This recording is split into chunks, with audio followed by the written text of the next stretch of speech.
안녕하십니까. 엘리트 정형외과 대표원장 이영진입니다.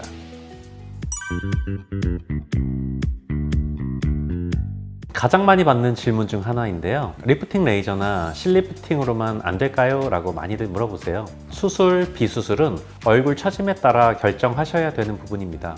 예를 들어서 심부볼이 꺼지고 처진 경우에 중안면, 즉 광대 아래 볼륨이 아래로 처져 있는 경우, 턱선이 무너지고 마레오넷 라인이 깊은 경우, 이런 얼굴 처짐은 레이저 리프팅이나 실리프팅만 해서는 효과가 적습니다. 근본적으로 처진 근막층, 스마스까지 당겨주고 활경근까지 당겨줘야 라인이 확실하게 잡힙니다. 물론 탄력이 많이 떨어지지 않은 경우라면 레이저나 실리프팅도 도움이 될 수는 있죠. 이미 탄력이 떨어져서 얼굴에 중심이 내려온 상태라면 거상술이 정답일 것 같습니다. 결국 중요한 건 혼자서 판단하고 리프팅을 진행하지 않는 거예요. 상담을 통해 얼굴 구조와 처짐을 보고 정확하게 진단받으신 다음에 비수술이 맞을지, 시술 같은 거요, 수술이 필요한지를 결정하는 게 좋을 것 같습니다. 두 시술의 가장 큰 차이는 어디까지 당기느냐, 그리고 얼마나 오래 가느냐예요. 레이저나 실리프팅은 대부분 피부의 겉층, 진피층이나 피하지방층 정도까지 작용을 합니다. 그래서 겉모습은 살짝 당겨진 것처럼 보이지만 진짜로 얼굴을 처지게 만드는 원인인 스마스층, 즉 근막층에는 수술에 비해서는 영향이 미미합니다.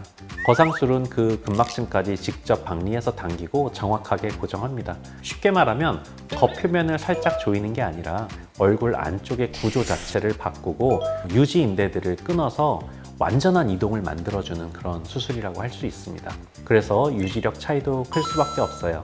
레이저나 실리프팅은 보통 6개월에서 1년 사이 정도 효과를 기대할 수 있겠지만 거상술은 10년 혹은 그 이상으로 되돌아가는 수술이기 때문에 젊음을 더욱 오래 유지할 수 있는 거죠. 그래서 제가 항상 말씀드립니다. 거상술과 그런 시술, 애초에 작용하는 층도 다르고 목적도 다르기 때문에 단순 비교는 어렵다. 네, 실제로 많이 오십니다. 비수술적 리프팅을 여러 차례 하신 분들 중에 처음에는 효과가 좀 많이 있었는데 반복할수록 효과가 좀 떨어진다고 느껴서 오시는 분들이 생각보다 많으세요.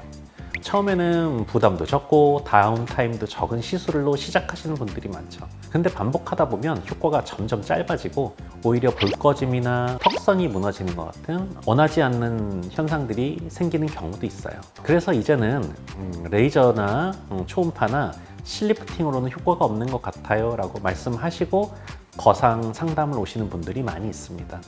스마스층, 즉 근막층이 아래로 내려온 상태라면 겉을 아무리 만져도 의미는 없습니다. 그때 저는 이렇게 말씀드려요.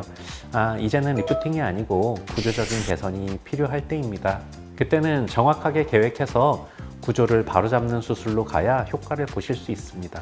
그리고 실제로 수술을 받아보신 분들이 공통적으로 하시는 말씀이 있어요.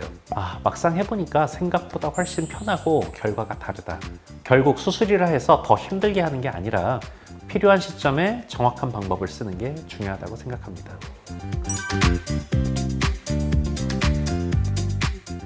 저는 수술을 무조건 권하지는 않습니다. 진짜 필요한 얼굴인지, 지금 시점이 적절한지 그걸 먼저 정확하게 판단하거든요. 저희는 거상술이 필요한지를 결정할 때 3가지 기준을 봅니다. 첫째, 피부 탄력이 얼마나 남아있는지.